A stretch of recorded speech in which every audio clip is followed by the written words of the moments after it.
Welcome everyone. Thank you for joining us for today's Fiber Talk webinar. I'm Rusafi Alam from FTTH Council Asia Pacific here with you. I hope everyone is doing fine in this pandemic. Today our webinar topic is IoT evolution, application and use cases in the APAC region. Two distinguished speakers have joined me today as speaker.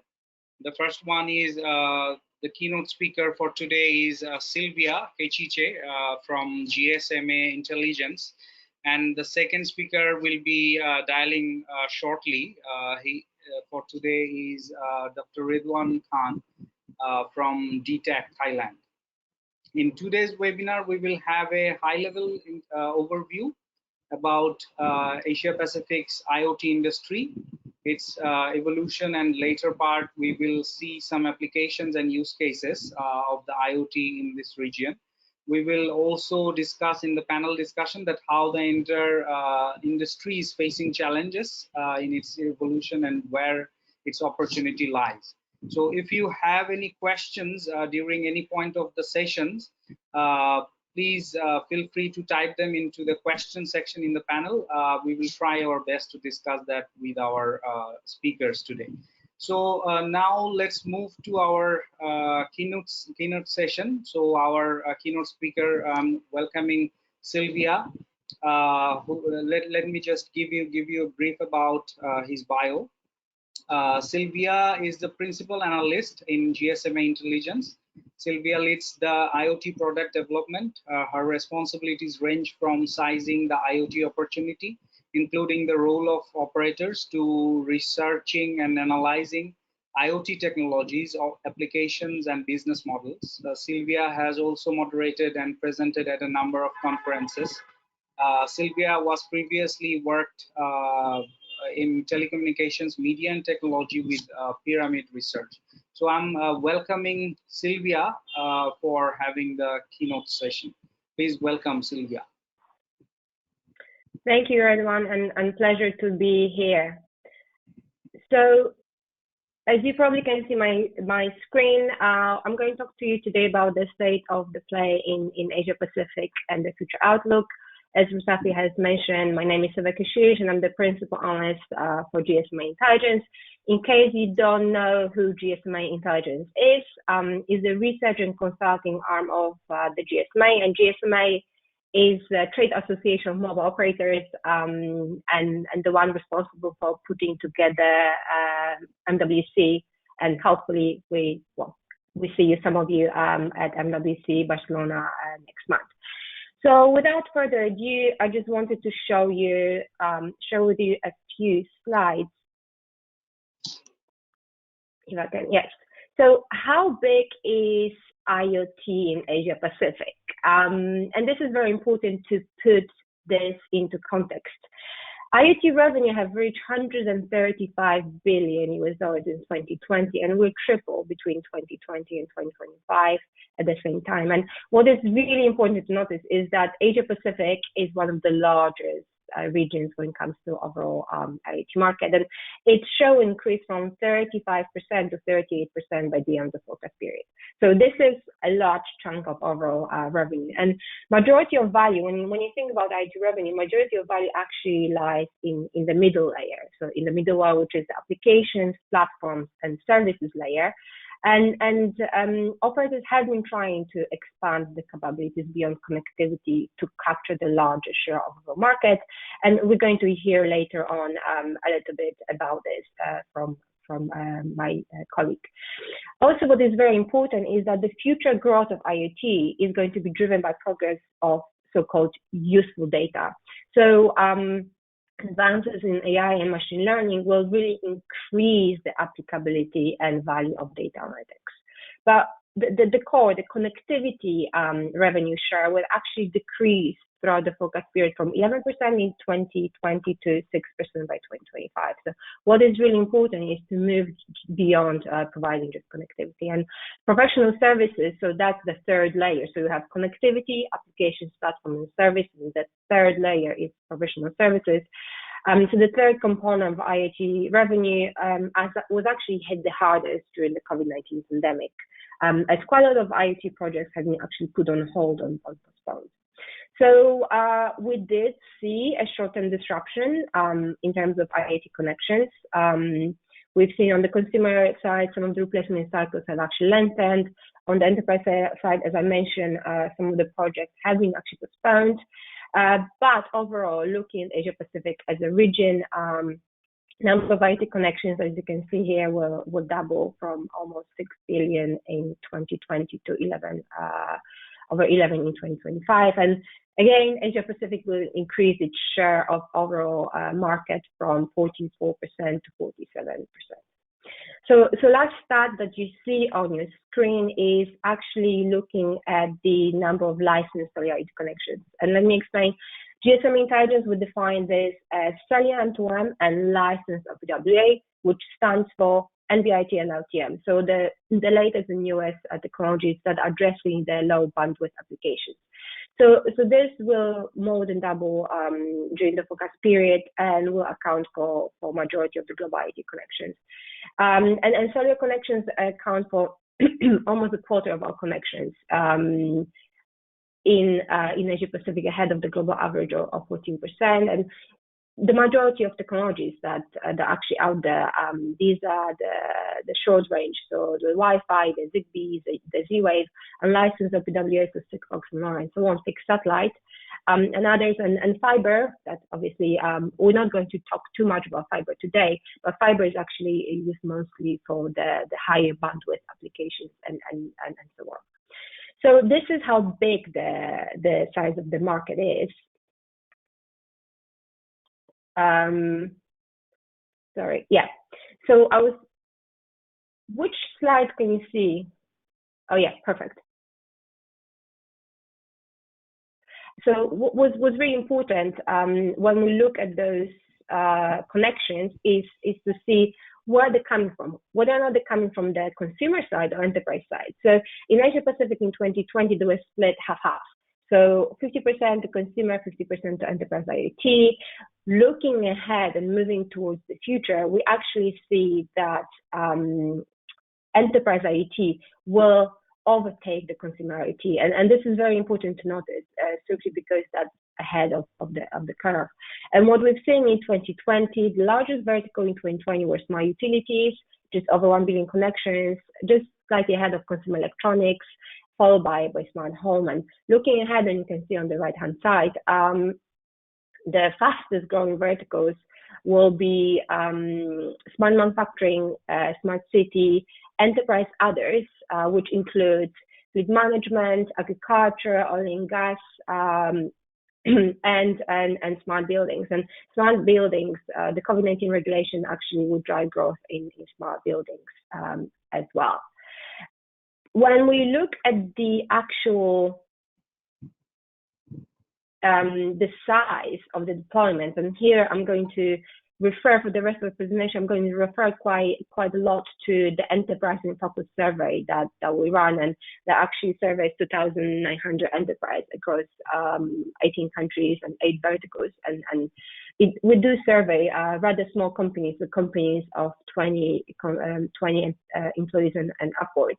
So what's really important to notice before we actually discuss the slide is that majority of companies out there, so 95% of companies globally, are SMEs, so small and medium enterprises that employ fewer than 250 people.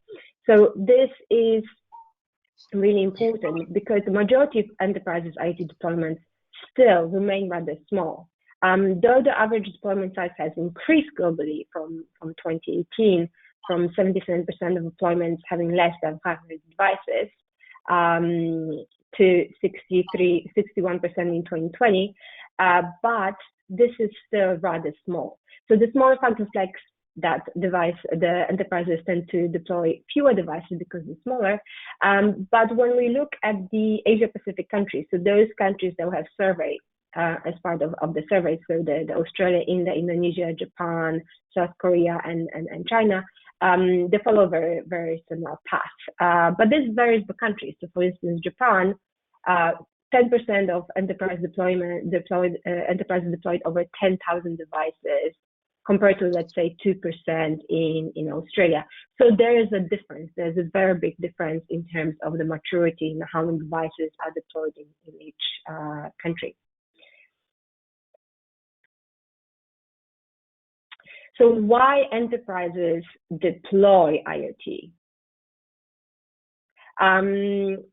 So enterprises deploy IoT for different reasons, and here we ask our enterprise respondents to rank what was the primary reason that base describes the reason for that deployment.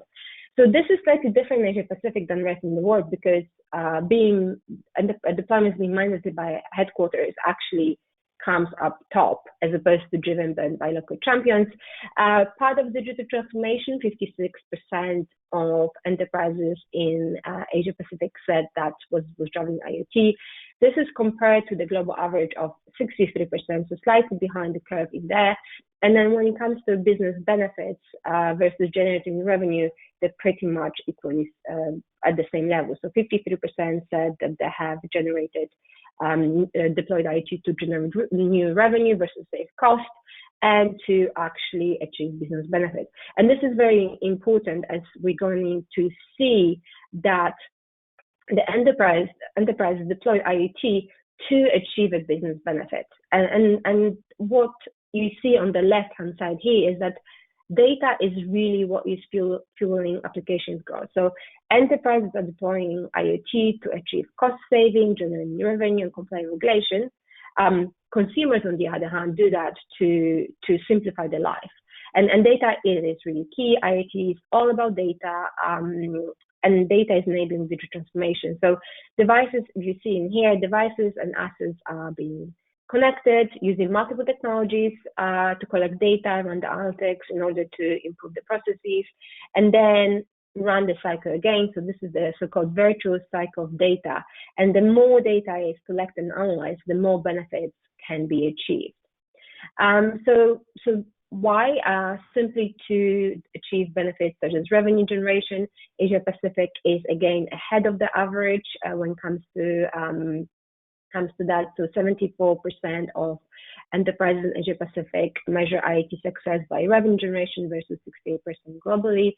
Cost savings, near 67% versus 65%, and regulatory compliance, 58% versus 52%. And regulatory compliance, it is really important when it comes to data privacy and safety regulation as well. And we're going to hear later on from Ridwan about that as well. But this is still not all easy and very easy task to deploy IoT. There's still challenges. And the top 3 challenges pretty much globally are integration, security, and cost. This picture looks very different when we look at Asia Pacific, because top 3 challenges that you can see ahead of you is security and data privacy, followed by integrating IoT technology and employee internal resistance, which is pretty much on par with cost of implementation. And what we see is that employee internal resistance shows the largest increase compared to 2018. Wind was at 26% level globally. And what we see is that as more devices touch enterprise systems and use cases actually expand, deploying IoT is getting tougher.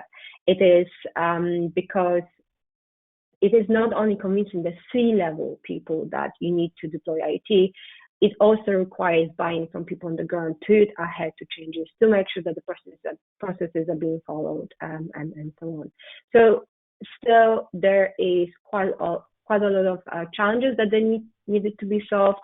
And one of the ways that it is being done, there's quite a lot of national programs aiming to leverage IoT, 5G, and other new technologies such as AI to boost digital transformation.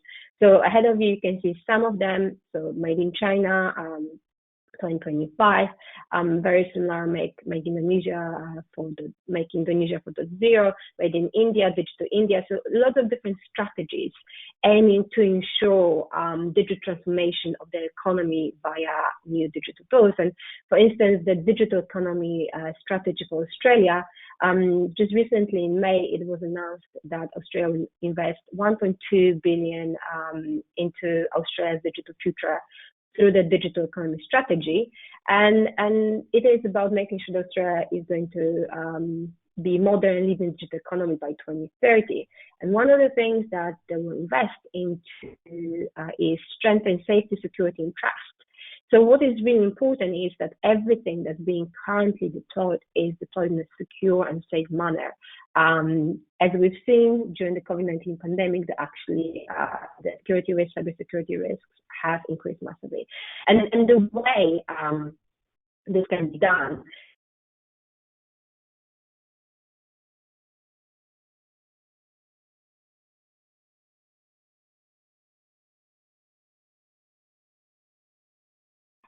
it takes a village, it's being called different ways. And you can see ahead of you the number of alliances across different verticals, such as health, agriculture, manufacturing, industry 4.0. It's all about bringing the different technology areas together to ensure that they can actually benefit and learn from each other to certify devices quicker, to ensure that everything that they do adheres to their needs.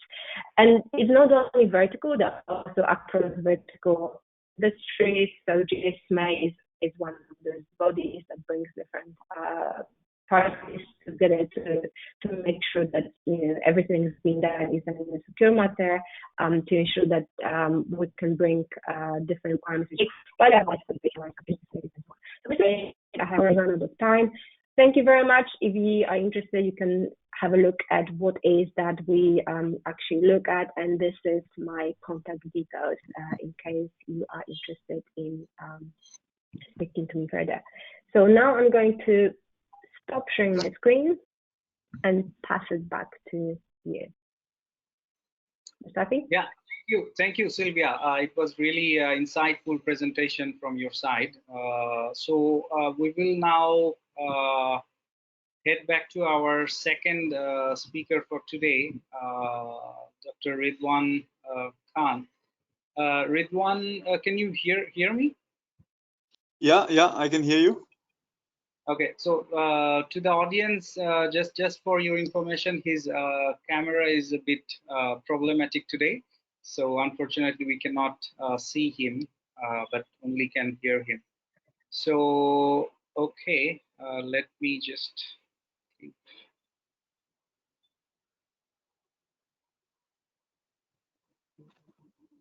Okay, I'm sorry for the hiccups. So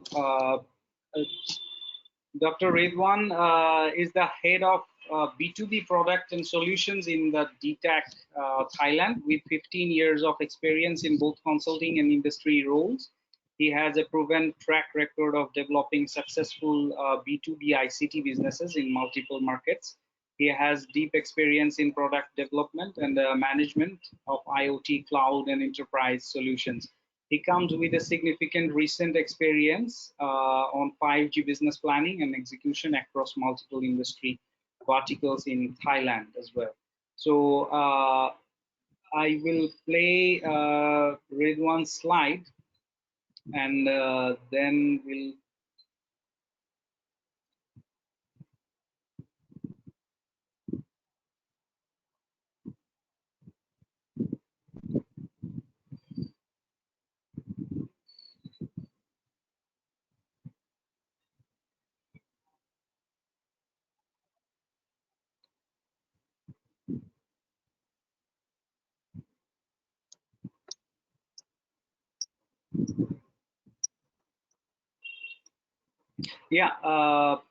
I think everyone can see the slide, so I think you can start your presentation. Ridwan, please. All right. Thanks a lot, Rusafi, for taking the trouble, and apologies again there are some issues with my laptop, so I had to join from my mobile phone, and somehow I'm not being able to turn on my camera. So hope you'll accept my apology on that. All right, so today I'll be talking about a little bit on Telenor IoT and some of the use cases which are kind of coming up in during and after the pandemic time, relevant to APAC. Yeah, so I'm sure you already got my introduction. So I work in Telenor, and currently my station is in Thailand with DTAC, which is the Telenor's business unit in Thailand. So we'll start a little bit background about Telenor. So Telenor is a 165 years company with operation in both Europe and Asia. By the year 2020, we connect over 182 million customers in Asia, both in South Asia and Asian region, and also in Europe in the Nordic region. In Telenor, the employees are driven by an ambition of empowering the society. And Telenor Group is one of the largest mobile operator in the world with a revenue of around 14 billion US dollar in 2019. So it's a brief overview about Telenor. And recently we have launched our IoT brand called Telenor IoT. Under this brand, Telenor Group has consolidated all its IoT services and operations, and this brand is mainly for the enterprise customers, for these medium and large enterprises. The prime mover, the primary driver of this brand would be Telenor Connexion. It's an independent business unit in Telenor who drives IoT since 2010, along with the other business units. And there's a big vision behind these new brand laws, not just doing the IoT, but also how to synergize all our IoT activities towards more futuristic way, especially at a time when 5G is on the horizon and the need for IoT services and solutions are on the rise. A few numbers on the overall IoT footprint of Telenor. By the year 2020, we have more than 17 million connected IoT devices under the Telenor umbrella, covering 190 countries, pretty much most of the countries of the world. Telenor IoT provides both local and global connectivity, and we have more than 10,000 enterprise customers. And Telenor IoT has also in the Gartner's Magic Quadrant for the IoT connectivity provider. This was the second time in a row in 2020 and fourth consecutive year in this quadrant. And this is something that we are improving our position every year. So that's about a brief overview on Telenor and Telenor IoT. Let me share a little bit that how we work under the Telenor IoT umbrella. So overall, the service branding goes under the Telenor IoT umbrella. Our channels are our business units in Nordic. There are 4 Nordic business units, and in Asia there are also 4 business units plus Telenor Myanmar. And obviously Telenor Connexion is another independent business unit apart from our telecommunications unit. Telenor Connexion's customers are more on specialized IoT use cases and solutions, but the regular IoT use cases and connectivity solutions are being offered by the OpCos. So it's a combination of OpCos and Telenor Connexion to provide the overall solutions and services of Telenor IoT. I'll have a little more in the next slide. Yeah, so this is basically the overall portfolio of Telenor IoT. the bedrock of the portfolio is our connectivity services within Telenor. That includes the mobile network in our operating countries, global connectivity through roaming partnership across the world, as I've shared that we have presence in 190 countries, and also private network depending on the use case and the needs of the customer. On top of our connectivity baseline, we have special support teams of Telenor and a number of services, including devices, connectivity, and cloud. Our connectivity and platform and API suite works very closely with the partner ecosystem. We have a number of partners across the world with whom we work very closely. As we know that IoT has a number of components. Telenor plays the part of the connectivity specialist and enabler, but the application suite mostly come from our partners. Based on these capabilities, we have a number of vertical solutions sitting on top of our horizontal capabilities. For example, in Nordics, we have smart buildings, e-health. In Asia Pacific, we have fleet management, smart utilities. So these are just example solutions.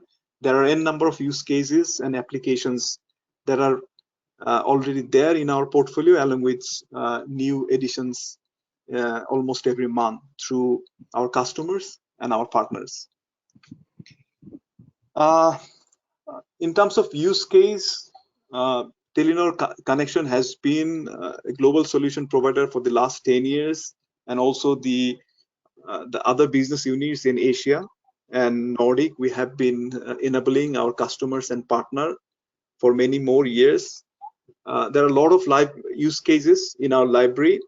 We have offices in 19 locations across the world, including areas where we don't have a business unit. For example, South Korea, South Africa, China, Japan, US, where we don't have any business unit, but we have offices of Telenor IoT through Telenor Connexion, and we have support partners in those regions as well. So today, I'll talk about 3 interesting use cases which represents the growing trend in the IoT domain, especially focusing on Asia Pacific region.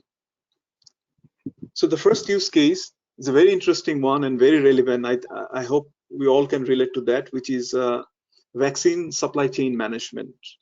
So with this COVID pandemic, we all know how vital role these vaccines are going to play.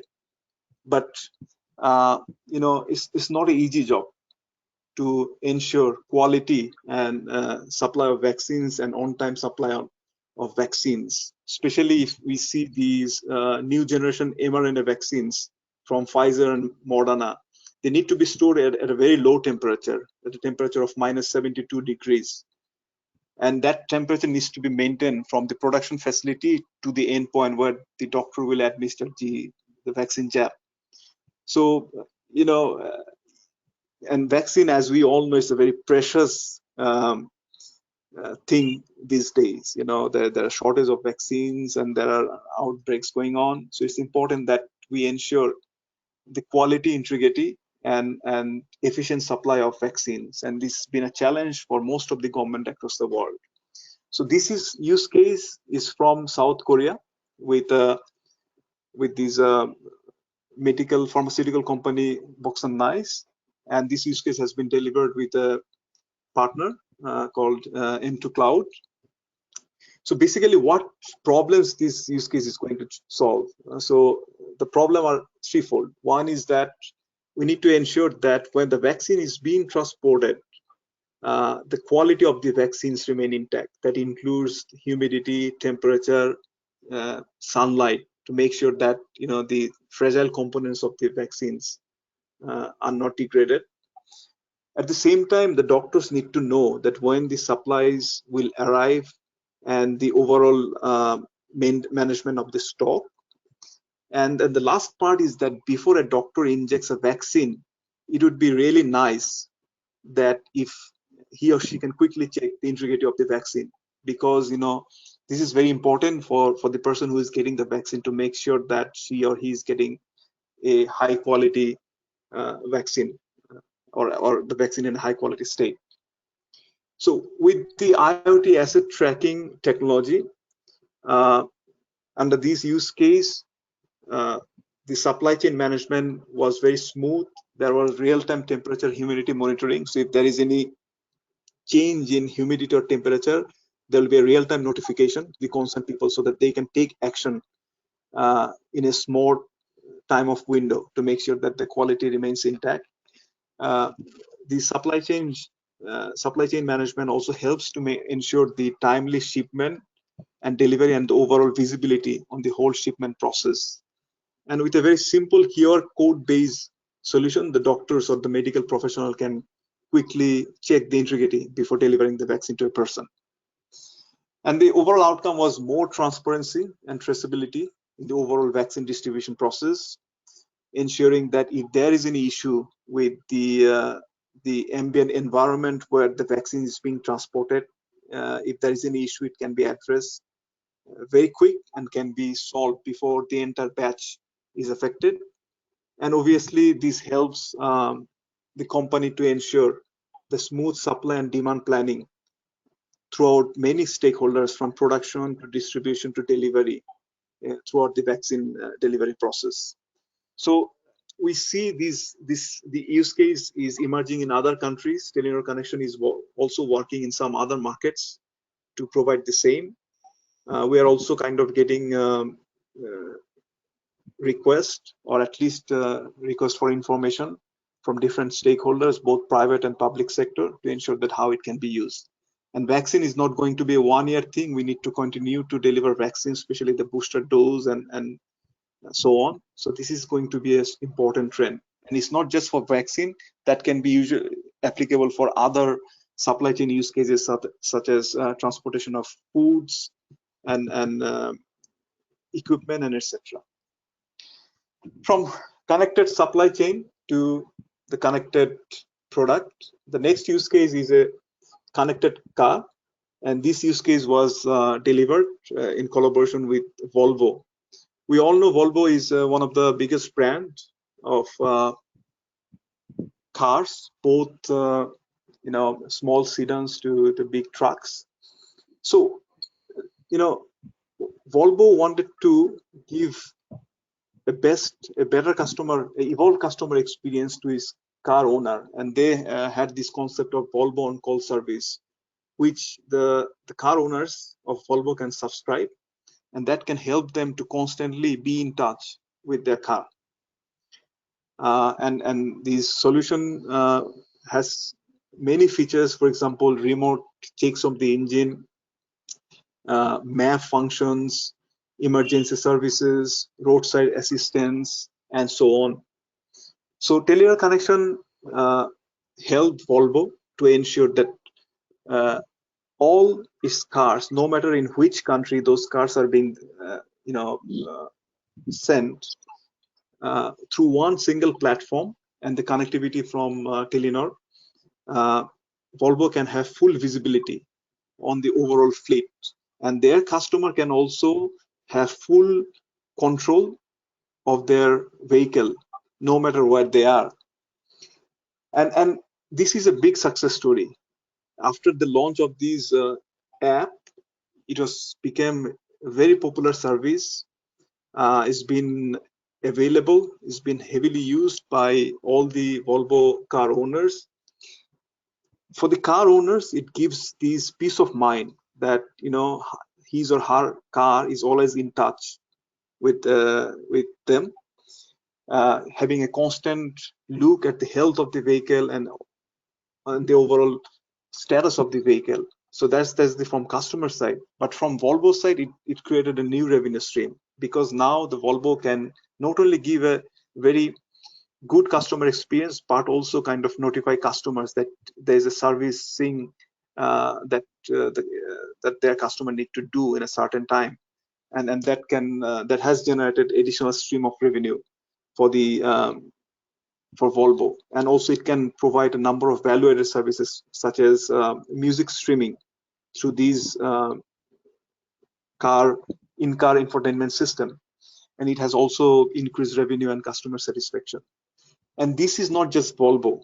There are multiple projects that Telenor was part of in recent time, and this trend is emerging quite fast. There are some other use cases, for example, with Scania, with Great Wall Motors, and this is adding a lot of value for the enterprise company, for example, Volvo in this case, and for the customers. The last use case is also a very interesting one, which is connected machineries. And the beauty of this use case is that it has changed the business model for the customer in this case, which is Hitachi Construction Machinery from Japan. They are one of the largest provider of construction machineries in the world, and these machineries are durable and heavy duty for a number of applications such as construction, mining, and forestry. So Telenor and Hitachi work together to create a global e-service called Consite, where Hitachi can have a close eye on the 140 countries that they operate in, all their machineries, getting real-time data and information from all those machines. So apart from generating insights, ensuring timely maintenance of these heavy machineries fleet, it has created new business model for Hitachi. For example, previously, the customer used to rent the whole excavator for a month or two. Now the business model has changed into, in some cases, number of hours, or in some cases, just the weight, that how much weight that the excavator will lift for a certain customer.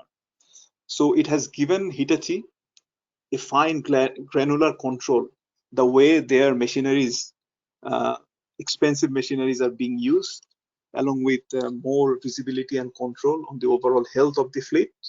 On the other side, from customer side, other than renting heavy machines for a number of months, is more flexible business model for them. They can just rent for hours, because the machine will send reports that how long it was used, and in some cases they can go for more flexible model, like the amount of weight that the machine will pull up. So these three use cases, the reason I picked them, that it shows the trend. The first one is overall visibility and management of the supply chain, which is very important, especially at a time where we live in a global village, and the overall supply chain doesn't limit to us in a single country. It can span around multiple countries. The other one on the car is the growing trend, that how we are connecting our everyday objects. For this case, is car. It could be something else, our machines, our devices. So how IoT is kind of enabling everyday objects to be more smart. And the third one is to how through connectivity we can change the business model and kind of make it more open, not only for the enterprises, but also the customers. So I'm in my last slide, the next one. So this is basically, if any of you are interested that how Telenor IoT, or in my case, DTAC, can help, there are three key areas that we work. One, we are the connectivity specialist. 2G, 3G, 4G, NB-IoT, 5G, you name it. We have the capabilities to deliver that connectivity for your project. On top of the connectivity, we have the application enablement services, so that using our connectivity suite becomes very easy for our customers and partners to develop their IoT applications, and also have better management capabilities of their application. We have the IoT platform, we have the APIs, we have the connectivity management platform and security features to do so. And on top of that, we have partners across the globe with the proven track record of delivering a number of projects in different verticals. And those partners, together with Telenor, can help any enterprise customer to deliver a certain use case and application. So all these three services are provided by Telenor IoT. If you are kind of want to know more about that, you can reach out to me. My email address you can see on the screen, redwan.khan@dtac.co.th. So with that, I'll conclude my presentation. Hopefully there'll be some more question and we can talk more on that. Thank you very much. Rusafia, over to you. Yes, thank you, Ridwan. It was a really nice presentation with some interesting use cases. I think your services will evolve more in the coming days. So now we will move to the panel discussion. We will have a panel discussion and then we will have a short Q&A session. Maybe we will take 2 to 3 questions from the audience's side, and then we will conclude. So now we are moving to our panel discussion.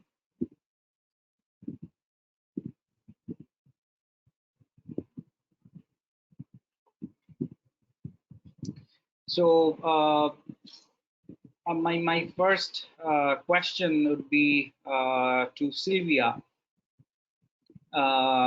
regarding the use of IoT. My first question will be, what are the challenges to the widespread use of IoT existing in the market as per your experience, you see? Sylvia, please. Thank you, Rusafi. So as I mentioned during the presentation, we do ask enterprise users what is the challenges they see to deployment, and overall globally there are 3 key challenges. So integration with existing technologies, so integrating IoT with IT, which is the #1 challenge. So integrating with legacy technologies with what you already have. If it's a brownfield deployment, that's obviously pretty tricky because you need to make sure that all the systems work together.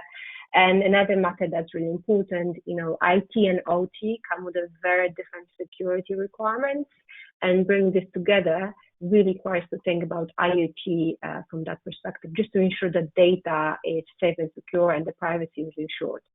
And another challenge is obviously cost. We still see cost being quite key. Quite a lot of projects get stuck at the pilot phase simply because you need to make sure that you can very well explain the return on investment and that they are profitable. And there is an opportunity in there just to ensure that the business case that's put together has a very clear return on investment in there. Security and data privacy, I mentioned this before, and I think it cannot be understated how important security is, not only when it comes to IoT in general. And what we see is when enterprises actually do deploy IoT, one of the reasons they do it is for compliance reasons. And what they want to ensure they're compliant with is data privacy regulation. What we see is obviously different countries, they have different rules. So we've seen in the US, there's some Cybersecurity Act that have been pushed into the force last year. And there's going to be more laws in the place, not only legislations or recommendations as this right now, just to make sure the data is secure and everything works. Because without data and the useful data, IoT doesn't exist. So the 3 dimensions, so that's integration, cost, and security. But I think what is very important, and also mentioned before, is employee resistance. So IoT, it takes a lot to make it successful, but what is really key and what we hear, especially during 2020 and 2021, when the COVID-19 pandemic has hit, is obviously making sure that the workforce is safe became one of the key a key priority for a lot of companies, just to make sure there's a social distancing, just to make sure that employees are safe and secure. So digitalization was actually put forward. So a lot of data, a lot of systems went online just to make sure that you can access it remotely and so on. And in some cases, when you think about manufacturing, robotics is going to deploy. Maybe not right now because that's very costly, but in the future. But workforce is the key asset. So making sure that if you deploy all these expensive systems, the people actually have to use it and they use it properly. That's really, really key. And what we see, and talking to a lot of enterprises and companies, that's not always the case.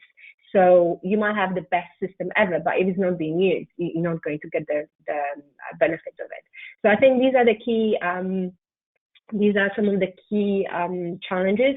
And I think another challenge, and maybe Redwan can talk to it, is we are now talking about 5G. We're going to enter the 5G era, but still, it takes a lot just to ensure that all the technologies that are being rolled out, they're going to be used in the best and efficient manner. So there's really an opportunity for working together with enterprises to create use cases that really, really add value to their businesses. So that's another challenge. It's really hard to work across the very fragmented ecosystem because IoT is very fragmented and there's lots of players and there's the ecosystem is very diverse and it takes a lot to actually be able to navigate through that. Great. So let's go to Redwan. I will come back to you again. My first question would be to Redwan would be how could 5G cellular networks impact IoT overall? Yeah, good question. Thanks, Rusafi. And my apologies again. I'm not being able to show myself. You just need to look at my picture on the screen. Well, I think 5G has and will have a profound impact on adoption and scalability of IoT. If you look at the 5G specification, there are three key distinct streams. One is eMBB, Enhanced Mobile Broadband, which is basically an improved version of 4G with more speed, low latency. And this is mainly for the consumer, for general people who will enjoy better speed, faster connectivity. But the two other streams, one being the MMTC, Massive Machine Type Communication. This is basically for large-scale IoT connectivity, where thousands of devices, even millions of devices can be connected and access to the network in a disciplined manner. So that one is part of IoT spec. And the third stream is the URLLC, ultra low latency applications, where the cool applications of the future like autonomous vehicles, robotic surgery, and etc. will be done. And the later two, MMTC and URLLC, are both very much related to IoT. IoT has been talk of the town for many years. But many of us were kind of seen IoT more of a hype than a real thing. But with 5G, IoT is on the mainstream. It is on the agenda of each and every telecom operator in the world. They're all aligning their business processes, their investment plan, their future evolution towards IoT. So the whole thing is going to get bigger and better as time comes. But the challenge a bit is that we're in a once in a century pandemic time. IoT is physical as well. It's not purely digital as software. So there are physical part of devices, implementation, system integration, and due to this COVID, all those physical activities. It's not just IoT. Any project that involves physical work is being delayed. That said, it's just a temporary setback. We'll be seeing more and more of IoT, and it's going to be a centerpiece of any digital transformation for enterprises in the coming years. Okay, I think, yeah, that's a great explanation to that question. So as Sylvia mentioned, some of the main challenges like the security, privacy, this kind of stops as a challenge to the deployment or penetration in the IoT. So what are the major privacy and security issues in case of IoT? I'd like to request Ridwan again to Yeah, answer on this. good question again, Rusafi. I mean, it's one of the kind of hot topic of debate that how IoT is going to shape the future of enterprise security. And as Sylvia mentioned, that IoT is a very fragmented. For example, in handset, it's a very defined industry. There are 3GPP specification. All handset manufacturer needs to adhere to that spec. We know the vendors, the big vendors, Apple, Samsung, Huawei, and there are Android and iOS apps. So it's very defined. But in IoT, we're forcing billions of devices. There are dispute about the numbers, but we all know there's a big number, and there will be millions of vendors or manufacturers for these billions of devices. So bringing all those vendors under a kind of defined standardized framework is going to take a lot of time. I'm not saying that it's not going to happen, but it's going to take a lot of time. But for that ideal state, the enterprises cannot sit idle. I think there are valid security and privacy concerns with IoT, but these are not unsolvable. With a little bit of extra effort, you can make any IoT network secure. It can come with isolating the network from the public internet, ensuring that there are authentication and authorization processes are inbuilt. You also take care of not only application security but also transport layer security, and most importantly, you take care of the human side of the security using strong password, ensuring that the password is not being shared, and using these small tenets and a little bit of care and concern, especially for those devices which cannot talk like human being, IoT can be made secure. So that's my point of view. Maybe Sylvia, you can add a little bit on that. I'm sure GSMA has a number of working groups on working on these aspects.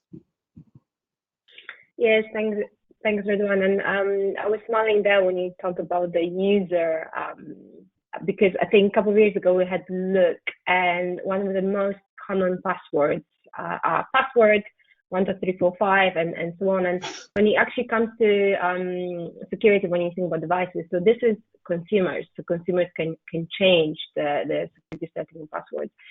The reason why security is so important when it comes to constrained devices such as NB-IoT and LTM is because you don't necessarily can access those devices. So you need to be able to upload some of the credentials of IDEA. And there's a lot of work that has been done obviously in GSMA around IT security and making sure that security is being followed by network operators, module vendors, so on. So there's lots of guidelines in there. But something that's quite interesting and also being worked on is SIM as a root of trust. So SIM is a secured element, and it has been for quite a while. We take it for granted that it is secure. And the recent work that is being done is around using SIM as a root of trust.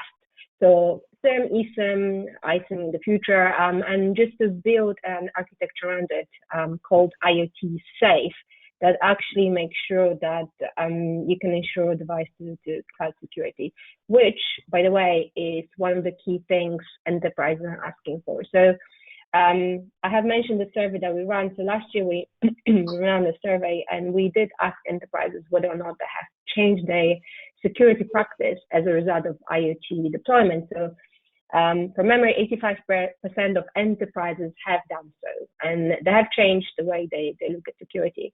The reason why they did that, and that was quite interesting, so over 60% said that they have done so to establish their company's unique selling point as being secure. So being secure and having reputations being secure, that's very, very important. Another reason is obviously practical reasons, is the regulation to, either compliance with the requirements that the partners have or the clients have, and so on and so on. But then we ask, okay, that's fine. And, when it comes to securing, if you are using eSIM, what is the most attractive features that eSIM has? And eSIM obviously has lots of features, including, being able to remotely provision, switch providers, and so on and so on. But one of the key features was ensuring device to cloud security, which obviously, as we mentioned, ecosystem is very complex. End-to-end, something like end-to-end security doesn't really exist. You can't really do it as one player. You have to make sure you have lots of partnerships. But there is a very easy way, or potentially easy to do it if you just use what you currently have. So I think a lot of things are being overly complicated, but you can ensure that if you have this secure element, then in the future we're going to see a massive scale. So Release 16 brings in the opportunity to actually massively increase the density, so you can have 1 million devices per square kilometer. So in this environment, you have to make sure that all those sensors are very, very secure. So I think security is not going away. You have to make sure that everything will be secure and built by design. So you start thinking about security as soon as you start thinking about the product, which right now, security is a bit of an afterthought. So absolutely. I know that I can talk about security forever, but I think that was sufficient for this. Yeah. Okay, great. So my next question would be to Ridwan. I think again, as we are seeing huge investment and production of small devices going on, how will IoT impact the sustainability of environment, do you see in the future?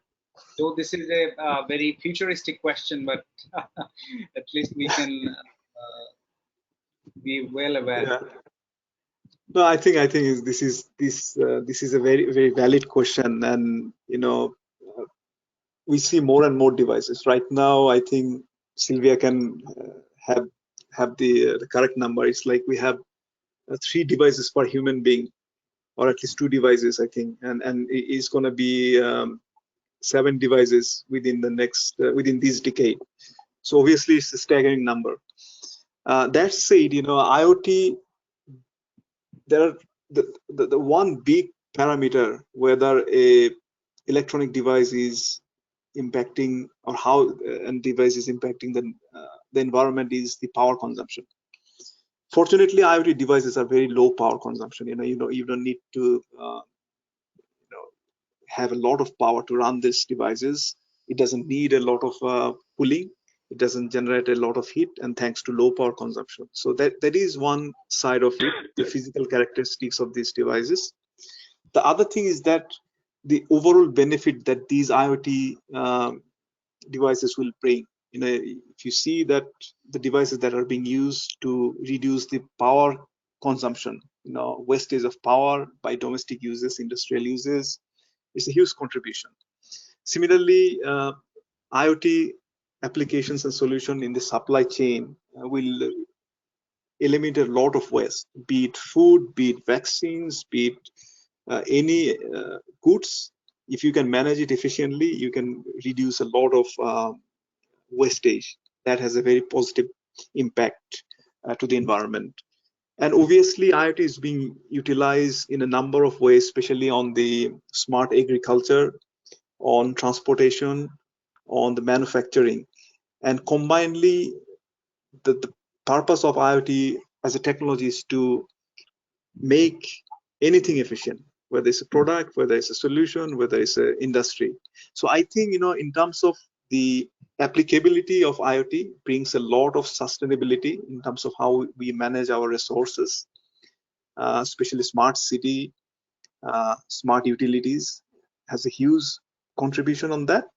And then obviously, as far as physical properties concerned, IoT is low powered, and hopefully the benefits of IoT will overweigh the sustainability challenges of manufacturing these devices.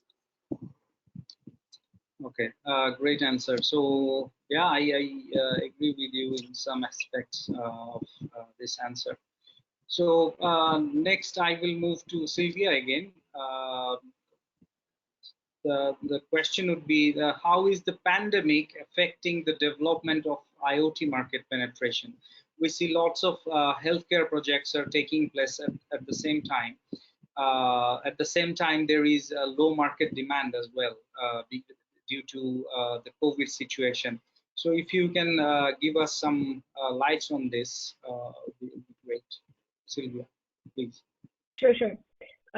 So we have seen, as mentioned before, short-term disruption. I mean, our enterprise survey also showed us that some of the projects did not go ahead. So the number of projects that have been started but not finalized have increased, I think, more than doubled last year. And this is not surprising because, you know, there was a lot of focus on business continuity and you could not invest. But what we also have seen is the short-term disruption, obviously projects being postponed, put on hold. A number of vendors and operators have confirmed that, but the commitment to IoT has not weakened. So IoT is being deployed as part of the digital transformation, and there's a need to digitally transform enterprises and across all the verticals, and that's very, very clear. The impact has been very different depending on the different vertical. So in healthcare, as you have mentioned, actually the adoption has increased simply because you could remotely operate quite a lot of things. Not remote surgery, because that's 5G use case and we don't have the capability right now, so it's really 5G similar to that. But lots of track and trace, so there were quite a few different solutions looking at track and trace. What Redouane has mentioned, you know, supply chain, ensuring that the vaccines are actually at the right temperature, just to make sure they're not being spoiled. The spoilage is really key to make sure that things work. A lot of different types of COVID-19 adherent measures were put in place. You know, you think about using CCTV cameras to see where people are, what they're doing, and most importantly, remote healthcare. So telehealth, remote healthcare actually has increased during the pandemic simply because you could not go and see a doctor, and there was quite a lot of need to also shelter and make sure that those that are more vulnerable do not leave the house. So it's not only telehealth, but also think about connected devices. So when you have your blood pressure monitor, you have what I'm trying to think, ECG monitor and so on, you can't really have it at home, but blood pressure, you can leave monitor, and when there's something wrong, there's some signal to your doctor and so on. So there's been a very big challenge in making sure that people stay safe, and you can actually, you know, those that are really, really sick, they not get sicker. So that's one. But in the future, in the hospital, actually, you could also measure just to make sure that, you know, room occupancy. So if you have a room, you can put people when they're supposed to be, and so on. So I recently went to the clinic, and, you know, you go in, check in, your face is being recognized, and automatically your temperature is being measured, right? Just to make sure that, you know, you are safe to enter. So it has massively changed the way things are done, but that's not only healthcare. So healthcare for sure, retail as well. Think about retail, you know, most of contactless, so you do not actually carry cash because that spreads germs and viruses. Autonomous self-checkouts, which, you know, starting already in the US, Amazon Go, looking to expand everywhere else. So manufacturing as well moves to being more flexible and remote and so on. So every single industry has been impacted by the COVID-19 pandemic. And I don't think as a pandemic it is bad, but, you know, it is every single crisis leads to innovation, and we had to innovate to actually be able to adjust the operations. And some of these adjustments will stay forever, such as, you know, working from home. a lot of people work from home, and at this point probably will stay forever. So yes, the COVID-19 pandemic has had an impact, a negative impact, but overall, longer term, can actually stimulate quite a lot of innovation into the future. Yeah, nice answer. So really realistic answer to the question.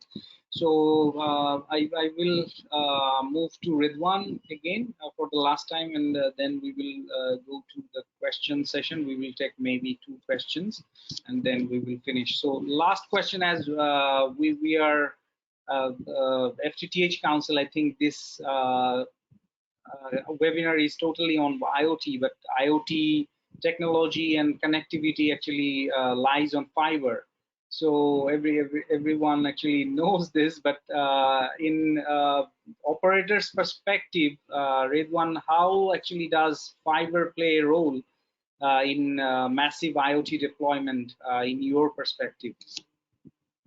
Yeah. No, I think it's a kind of common sense question that why FTTH Council is kind of talking to us, GSMA and an operator on that. But I think your question has the answer, is that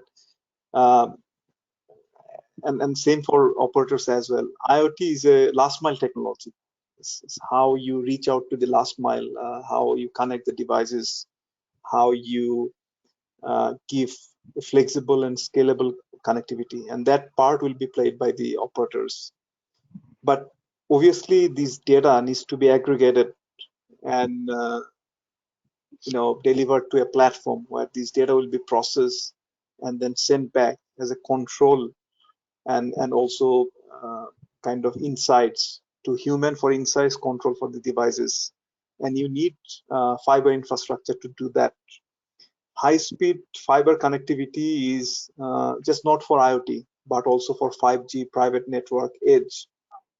So this is basically, the backbone of modern communication. And I see more and more critical role of fiber to play in these domains, especially when we are talking about edge computing. Now the growing trend in the cloud community is to put the workload in the edge to ensure that the application performance remains the best for the use case in terms of latency, in terms of security, in terms of ensuring that there is no unnecessary data traversing through the network. So I think this is very good that fiber community is not just seeing themselves as a passive enabler of technology. End of the day, we are all part of a big value chain, which is to transform our industry, making our customers, that means the enterprises, more efficient in terms of serving their customers. So it's very important that these two communities, the wireless and wireline, they keep a close engagement. And a big part of our everyday activities is to do with fiber. Wireless is a very simple technology. You just turn on the base station and you radiate signals, and you can connect stuff. But the hard work starts after you get all those data in the base station, and then you start transporting to the backend. So I'm really glad to be a part of this initiative, and I'm sure that if it is FTTH Council will continue to organize some of these sessions, which will bring the wireless and the fixed line community together.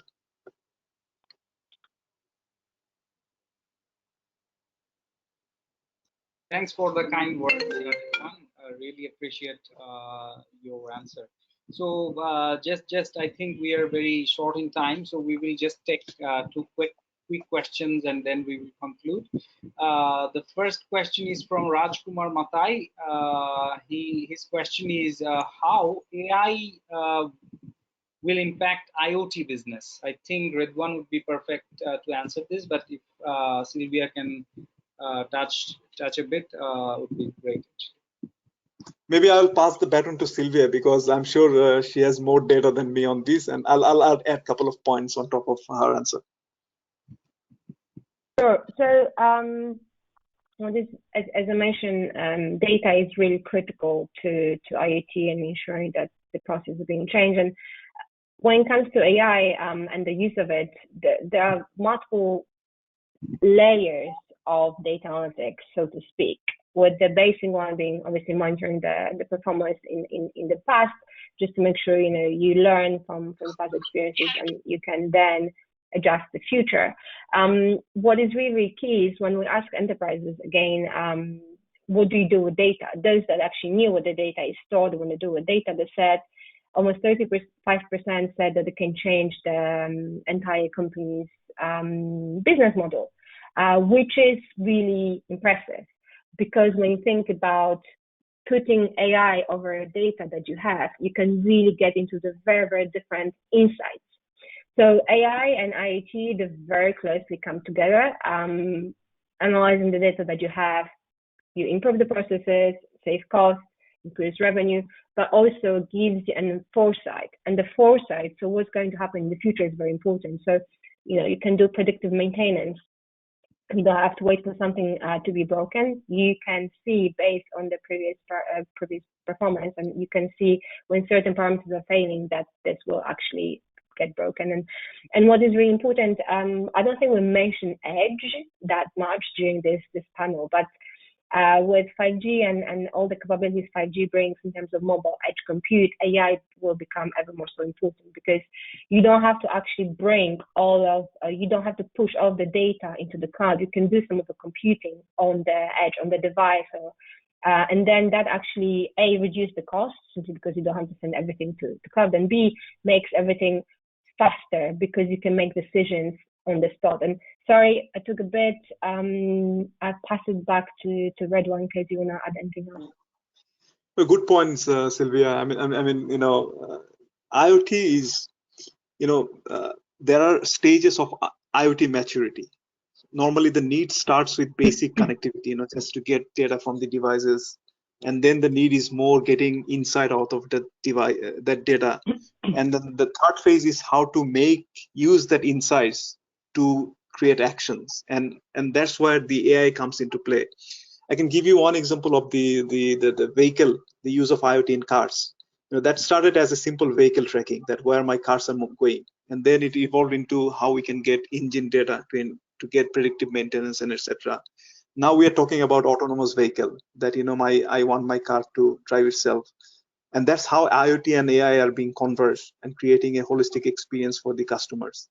So this is basically the comes from the same genre of technology, and we'll see more and more integration of AI and IoT in the coming days.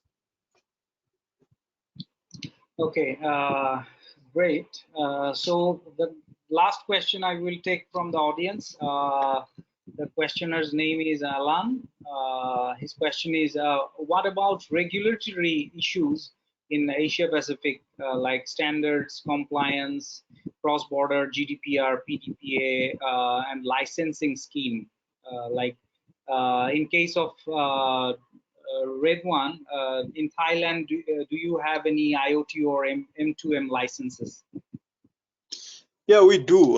There are separate kind of directives on IoT, but obviously regulations will always lag behind the implementation. It happened with 2G, it happened with 3G, 4G.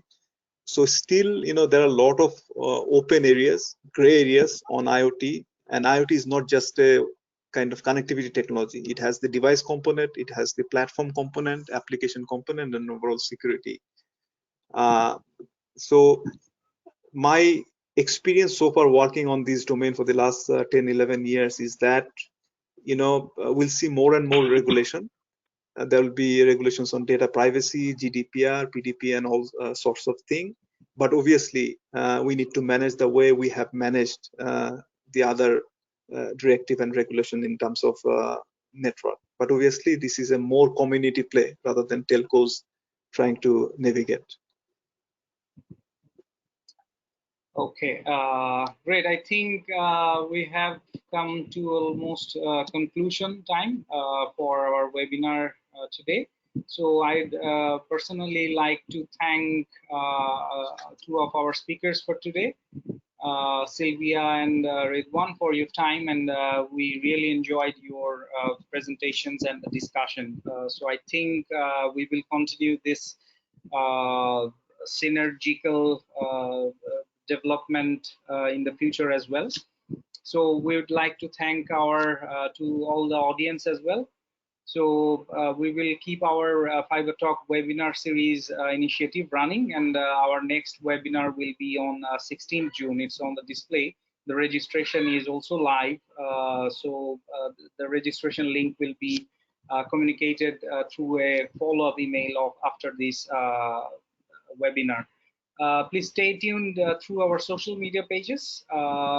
Thanks again to everyone for joining us today, and we will see you next time. Thanks to everyone. Thank We'll you. see you. Thanks. Bye-bye. Bye. Bye-bye. Bye. Bye.